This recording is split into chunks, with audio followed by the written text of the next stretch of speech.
¿Cómo están ustedes? Muy buen día, un gusto de saludarlos. ¿Que somos reacios para visitar al dentista? Es verdad. Lo vamos retrasando hasta que ya es inevitable. Mal aliento, encías inflamadas, dolor al masticar, etcétera. En general, las enfermedades periodontales se presentan por los malos hábitos del cepillado y el mal uso o no uso de seda dental, lo que hace que la placa, lo que usted conoce como sarro y el dentista le dice tártaro, compuesta por bacterias, se acumula en los dientes y se endurece. Vamos a conversar el tema con Dania Alarcón. Ella es cirujano dentista, docente de periodoncia de la Universidad del Desarrollo en odontología. ¿Cómo estás tú? Muchas gracias por recibirnos. Buen día. Hola, buenos días. Estoy contenta por el momento que estamos teniendo. Yo soy periodoncista. No sé si conocen esa especialidad, pero es una semana muy importante para los periodoncistas. Bueno, está bien. A ver, partamos primero con qué es la periodoncia, porque uno conoce al dentista y de repente va a su dentista y el dentista le dice, no, pero te voy a hacer una consulta para que visites un periodoncista o que visites a otra especialidad, como que se ha ido dividiendo. Antes iba uno y uno iba al dentista nomás, ¿no? Ahora va a distintas especialidades. Cuéntanos de qué se trata la periodoncia. El periodoncista es el dentista que se especializa en la prevención, diagnóstico y tratamiento de las enfermedades de la encía y del hueso, es decir, todo lo que está firmando a los dientes al hueso, porque los dientes no están en el aire, están insertos en el hueso, y para que se mantengan ahí hay una serie de condiciones que se tienen que dar, y justamente la campaña va dirigida a la prevención, a evitar a que la población conozca cuáles son los signos más tempranos de esta enfermedad para que no vaya progresando y que termine finalmente en la pérdida de los dientes, que es lo más grave que le puede pasar a un paciente periodontal. Oye, tú me has dicho ya en dos ocasiones el tema de una campaña, ¿no? De la semana de la periodoncia, pero esa ya pasó, tengo entendido que fue la semana anterior, pero en realidad para ese tipo de dolencia, digamos, no hay semana, debería ser en cualquier parte del año, ¿no? Sí, mira, este año tuvimos una suerte, yo a todo lo encuentro sortudo, todo para mí es maravilloso, todo es una oportunidad. Esta semana se celebra la segunda semana de mayo y nació en un contexto internacional. Esto se celebra en España y a nivel internacional solo un día, el 12 de mayo. Pero acá en Chile, desde hace 9 años, la Sociedad de Periodoncia de Chile decidió hacerlo una semana completa. De lunes a viernes nosotros estamos entregando un contexto educativo, enseñando qué relación tiene la periodontitis con otras infecciones en el cuerpo o con otras condiciones, no necesariamente infecciones, por qué es importante prevenir, etcétera. Entonces, durante la semana pasada nosotros llenamos todas redes sociales, de hecho van a seguir, yo creo, pasando videos, etcétera. Y la suerte que te comento es que este año además nos patrocinó el Ministerio de Salud y están en varias partes transmitiendo esta información. Por ejemplo, no sé si se dieron cuenta algunos en la semana pasada en el metro, se mostraron algunos videos preventivos con respecto a la salud de las encías. Entonces ya estamos logrando llegar un poquitito más allá en la población en un tema tan importante en el contexto que se encuentra y que es algo que la prevención siempre es más barata que tratar una enfermedad que puede llegar a límites un poco más complejos su tratamiento. Claro que sí, porque en realidad, a ver, volvamos un poquito para atrás, ¿no? Yo decía que antes uno iba al dentista y el dentista le hacía todo, le curaba, le hacía le limpiaba, le hacía el tema de las caries, bueno, de todo tipo de cosas. Pero ahora se ha dividido esto, ¿no? Hay especialistas para cada para cada cosa. Y aparte de eso, hay algunos avances que me gustaría comentar contigo, y es que, por ejemplo, antes, yo me acuerdo cuando era chica, no existía esto de la necesidad de limpieza con la seda dental. Y resulta que ahora, yo no sé si el 100% de los seres humanos la utiliza, pero me da la impresión de que no, de que son poquitas las personas, y bueno, ahí quiero conversar después otro poquito contigo. Pero en realidad tú dices que es importante el tema de las enfermedades periodontales porque son los que afirman los dientes. En buenas cuentas, es todo lo que es encías y hueso, ¿no? La mandíbula. Cuéntanos, ¿qué pasa cuando hay una infección, por ejemplo, o hay una boca que no se ha hecho limpieza hace mucho tiempo? Me refiero a una limpieza profesional. Claro, sí. Mira, con respecto al primer punto, nosotros tenemos algo muy lindo en la campaña que se llama el 222. Es decir, no tiene que olvidar ninguna persona que mínimo cepillarse 2 veces al día. Mínimo con 2 elementos de higiene, es decir, el cepillo más la limpieza interdental, que puede ser en base a hilo dental o a cepillitos que se meten entre medio de los dientes, pero mínimo 2. Y mínimo por 2 minutos. Y además el otro mínimo es control dental 2 veces al año. O sea, ese 2 para nosotros es fundamental, el 222. Recordar eso por una parte. Por otra parte, lo que me preguntaba respecto a qué implicancias tiene. Las implicancias son que pueden ir de una enfermedad muy superficial, por decirlo de alguna manera, que solo afecta a la encía y que se desarrolla de manera muy lentamente, con pequeña inflamación, sangrado de encía, un poco de mal aliento, uno nota ciertos cambios como irritación en la encía.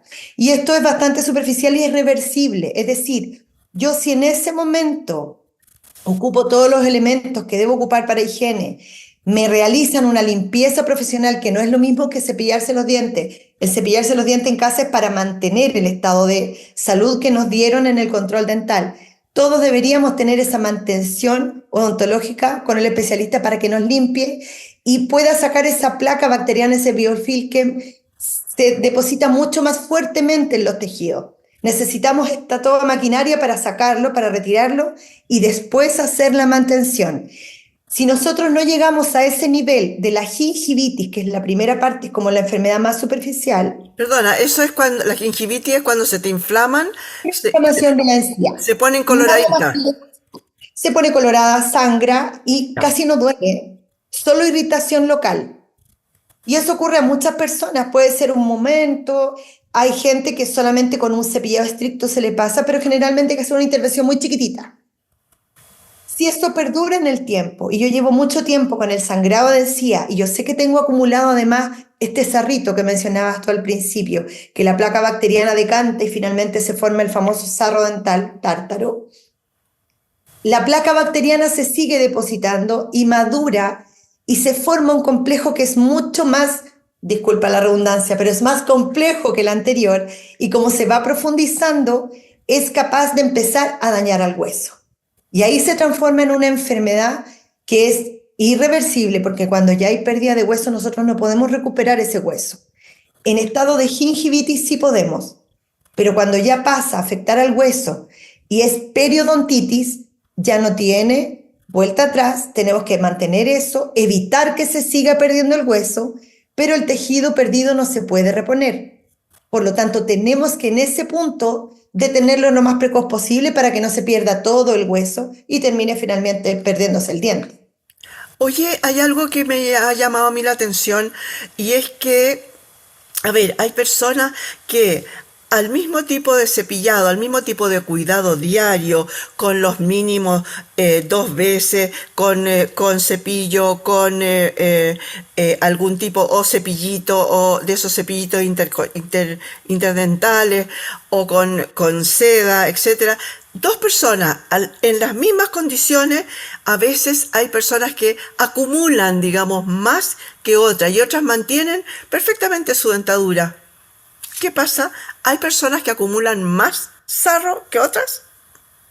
Hay varias razones. Ya. Sí hay gente que tiene un tema de que acumula más por distinto tipo de alimentación, por temas de la calidad de la saliva, por la cantidad de agua, etcétera. Esa es una parte. Pero además algo muy importante que mencionaste es que dos personas que se cepillan igual y las dos acumulan la misma cantidad, por ejemplo, las dos tienen la misma cantidad de tártaro, de sarrito, lo que sea, pero una puede que pierda y la otra no. Es decir, hay gente que se lava muy poco y no pierde tanto tejido, porque hay gente que es además susceptible. Por eso esta enfermedad se dice que no se transmite. No es que yo se la contagie a alguien, pero sí hay un tema que pueden transmitirme la susceptibilidad a que esta placa bacteriana y otros factores que hay en el ambiente hagan que yo pierda más que una persona que a la misma cantidad de placa pierda menos. Existe gente más susceptible. Existe, de hecho, a nivel molecular algo que lo explica. Es decir, no todos tenemos la misma susceptibilidad, no todos vamos a perder hueso de la misma manera. Afortunadamente hay una porción muy chiquitita de la población que pierde hueso muy rápidamente y que a los 30 años ya queda sin dientes. Afortunadamente es muy poca. Esa gente es muy susceptible.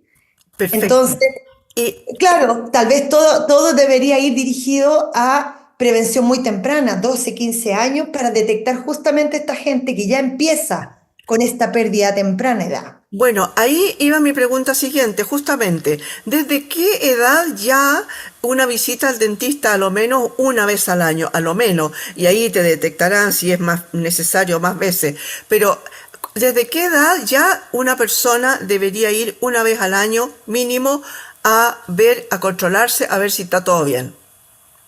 Cuando son pequeñitos hay distintos programas y está el control de niños sanos, es decir, a los 2 y 4 años tienen que llevarlo porque está la fórmula dentaria temporal, los dientes de leche.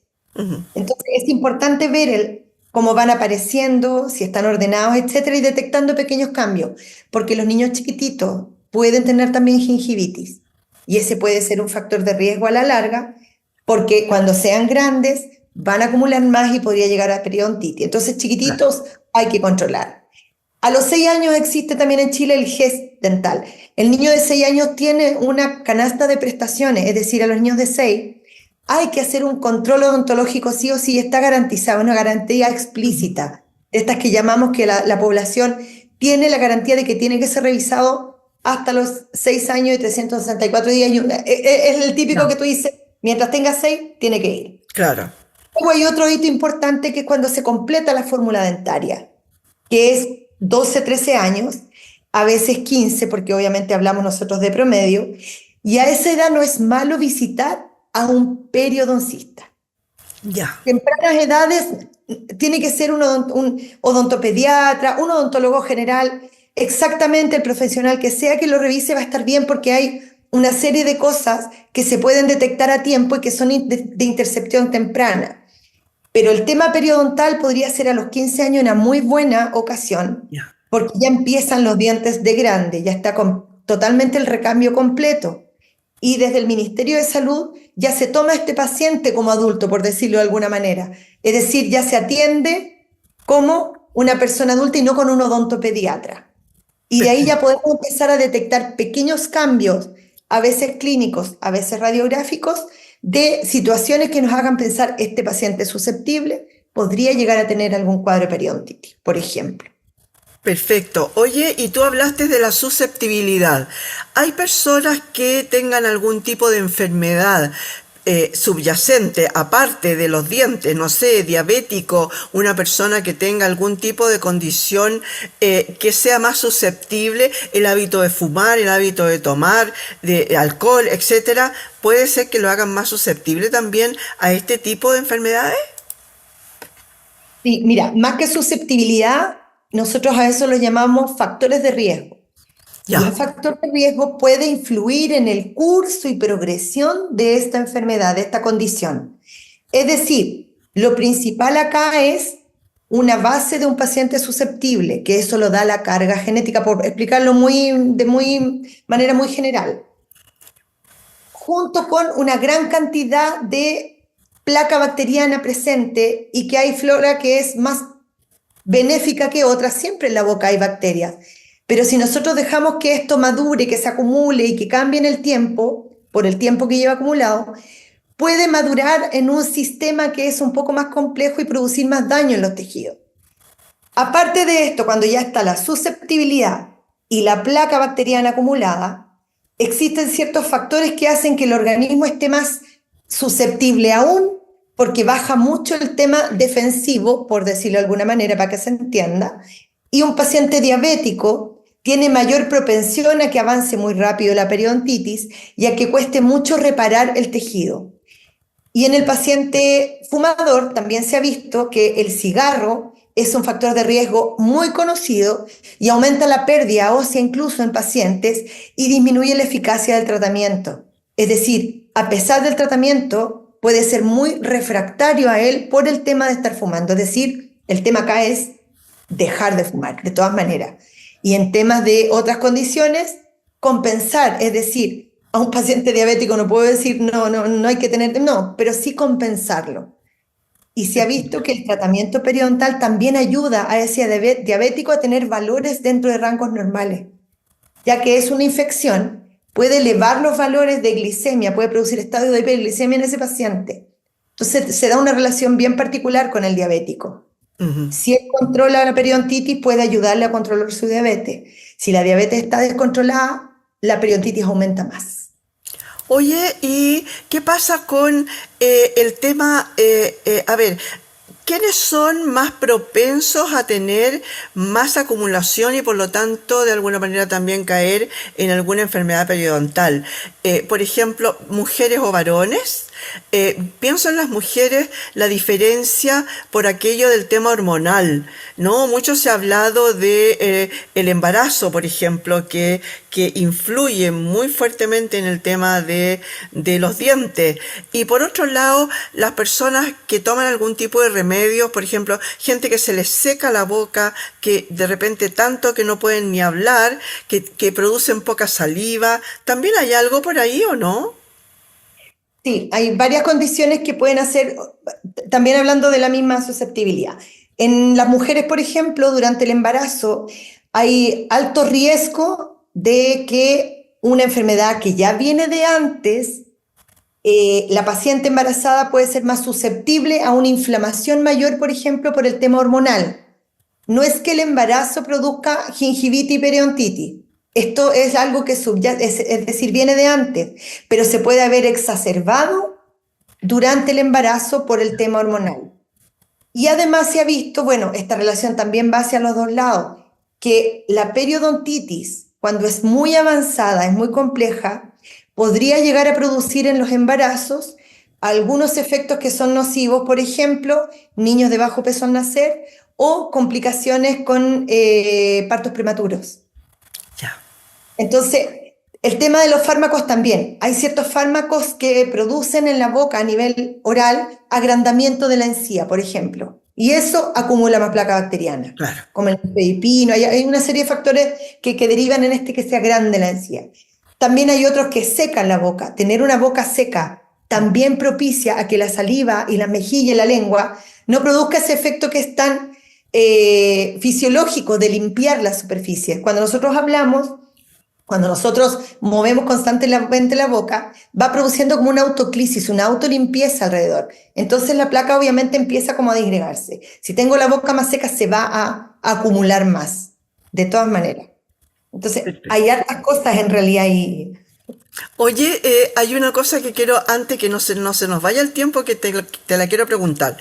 Uno lo está viendo hoy día en la publicidad, ofrecen unos, no sé cómo llamarle, pero una maquinita, ¿no? En la que uno podría hacerse una limpieza en su casa. Yo no sé si tú has tenido ocasión de verla, es una maquinita que tengo entendido que tiene como una púa, ¿no? En la que, con la que se mueve y con la que tú podrías limpiarte los dientes. ¿Es eso realmente recomendable? Porque yo supongo que si yo no sé achuntarle bien, digamos, al lugar, podría provocar un daño, una trizadura, un agujerito en alguno de mis piezas dentales, ¿o no? Ya, no sé bien a qué producto te refieres, pero hay una serie de irrigadores que disparan, por decirlo así, que pueden ser distintos tipos de enjuagues o incluso suero fisiológico, etcétera, y que producen un efecto de remover la placa bacteriana, pero cuando previamente ya ha resultado una remoción completa del biofilm. El biofilm tiene distintas etapas, es decir, hay uno que es muy superficial y ahí actúa el cepillado de dientes, los irrigadores, etcétera. Pero hay algunas bacterias que se acumulan a 7 a 10 milímetros de profundidad. Ahí es imposible que llegue un irrigador. Entonces, generalmente nosotros los podemos indicar, son como complemento, porque siempre es más importante el cepillado Claro. instrumental y el cepillo manual. Eso es lo principal. Ujú. Y todos estos complementos podrían resultar, por ejemplo, para etapas de mantención. Es decir, yo voy al dentista, limpieza profesional y luego mantener. O también para algunos sectores que son de difícil acceso, que también estos irrigadores podrían desorganizar el biofilm. Cualquier cosa que desorganice el biofilm sirve. Pero el tema es que el biofilm esté superficial. Si está profundo, estos irrigadores no van a llegar. Perfecto. Entonces, No, lo que yo, estas indicaciones. lo que yo te decía no son irrigadores porque tengo entendido que esos son bastante como inofensivos dentro de todo, ¿no es cierto? No, estos son verdaderos punzones chiquititos, ¿no? Y que Ah, funcionan. para introducirse. No, no, no los conozco. Claro, claro, sí, yo creo que eso es sumamente peligroso, pero igual tenía que preguntarlo. Claro, no los conozco bien, pero claro, es difícil que sirvan en realidad, porque además nosotros hacemos este tratamiento con anestesia. Entonces, ¿cómo voy a llegar a grandes profundidades a eliminar esto? No Claro, sabría dónde llegar, es complejo. Yo de verdad no creo que claro. exista, y si existe está recién apareciendo algún tipo de grado de evidencia, supongo, pero desconozco esos aparatitos. Perfecto. Oye, Dania, sí, no, yo creo que no son absolutamente para nada recomendables, pero como dices tú, limpian como por encima, a lo mejor si es que lo hacen, ¿no? Pero en realidad esta enfermedad puede meterse por entre medio de la encía y el diente para adentro, bastante, bastante profundamente. Cuéntame, he llegado el caso que esto avanza, avanza, avanza, avanza. La gente pierde hueso y por lo tanto los dientes se le sueltan y Claro, pierden los dientes. claro. Hay ciertos límites que obviamente se pueden mantener porque además los dientes tienen funciones. Ocluyen con otros, uno tiene que masticar con ellos, tienen ciertas funciones también de mantener cierta altura. Entonces, si ese diente tiene poco hueso, lo primero que pasa, empieza a moverse. Y si el Claro. diente empieza con movilidad y continúa la pérdida, probablemente se va a perder. Ya, De repente llega gente, no sé si has escuchado, pero llega gente y dice, uy, mira, se me cayó un diente.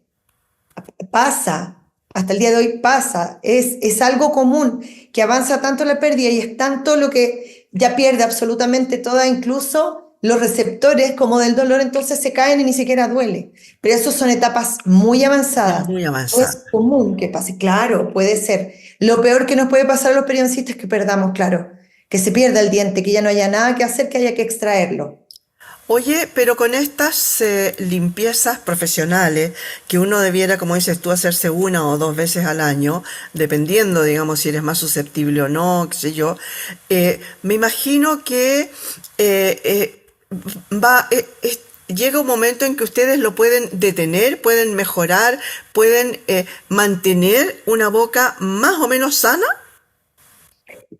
Sí, de todas maneras, los pacientes, se ha visto en los estudios que los pacientes que tienen sus controles, por ejemplo, si es un paciente muy susceptible, nosotros lo vemos cada 3 meses, cada 2 meses incluso, algunos que son más complejos y con ciertas condiciones de base. Si a este paciente nosotros hacemos mantención en el tiempo, es más probable que mantenga un estado de salud junto con su limpieza diaria, es decir, los pacientes que son más cumplidores y que ocupan súper bien los cepillos y que no lo dejan de ocupar ningún día, porque tiene que ser algo muy riguroso. Son los pacientes que más tiempo duran, obviamente, en este estado de salud. Pero basta con, tenemos muchos pacientes que pasa que de repente viajan o se hospitalizaron o alguna depresión, dejó de usar el cepillo una semana, a los 21 días se ha visto que ya aparecen signos inflamatorios si uno deja de cepillarse. Se han hecho estudios. Entonces, la higiene oral hay que mantenerla sí o sí y es de control rutinario todos los días. No hay ningún día que uno se le pueda ocurrir olvidar el interdental o el hilo. Oye, Es así. Dania, para ir terminando, cuéntame el tema de de la alimentación. Es sumamente importante, cuéntame de qué es, porque siempre sabemos el comer sano, etcétera, que es como un cliché ya, casi es como una frase cliché, ¿no? ¿Qué tan importante es la alimentación para la salud bucal? Mira, tiene varias aristas esto. En primer lugar, la periodontitis hay que entender que es multifactorial. Es decir, la base la tenemos, paciente susceptible, tenemos la presencia de estas bacterias, una serie de factores que pueden estar haciendo que esto progrese más rápido y que tenga más dificultad con el tratamiento. Pero además, la periodontitis es como una fuente de inflamación crónica, está generando, cuando está presente, muchos productos inflamatorios que viajan a través del organismo. Si esto se junta con que el paciente, por ejemplo, es obeso, o si este paciente tiene el colesterol alto, dislipidemia, o si este paciente tiene alguna otra condición de estas crónicas que se mantienen en el tiempo, todo esto confluye a hacer un cuadro más grave y que puede estar generando en el organismo completo un estado proinflamatorio. Es decir, también tiene que ver con el tema cardiovascular. Entonces, todo va por ahí a una alimentación sana y además que, por supuesto, favorece el desarrollo de especies bacterianas que son más compatibles con salud. Porque si no se genera, si se consumen, por ejemplo, muchos azúcares procesados, etcétera, mucho ácido, puede producir problemas no a nivel periodontal, no a nivel de encía y hueso, pero sí en el esmalte y la dentina, en los tejidos duros del diente. Claro. Entonces, todo eso también propicia la aparición de estas otras enfermedades, que son las caries dentales. Entonces, claro que hay una serie de condiciones que puede ir cambiando en el ambiente oral, producto de la alimentación, producto de la cantidad de agua. Además que hay que vernos a nosotros como un ser completo, no solamente la boca separada del cuerpo. Somos un ente que es integral. Absolutamente todo confluye en lo mismo, en mantener un estado de salud integral. Muchas gracias, Tania, por haber estado hoy día con nosotros. Creo que nos explicaste a grandes rasgos. Hay un montón de otras preguntas que se nos quedaron, pero bueno, será para otra ocasión. Pero en este caso, yo creo que nos explicaste bastante, ¿no? Porque hay mucha gente que de repente se encuentra en las mañanas con que la encía, por ejemplo, se retrotrajo, ¿no? Se retrajo. O halitosis, claro. Claro, dice, pero ¿por qué si yo tengo no tengo caries? Bueno, así que llamar la atención sobre sobre esta enfermedad que poco le damos en realidad ni una, ¿no? Ni una que le damos importancia. Muchas gracias, Dania, por haber estado hoy día con nosotros. Muchas gracias por la invitación. Se pasaron. Gracias. Le damos las gracias a Dania Alarcón. Ella es cirujano dentista, docente de periodoncia en odontología de la Universidad del Desarrollo, por haber estado hoy día en este punto de encuentro. Que estén muy bien. Muchas gracias por haber estado aquí hoy día.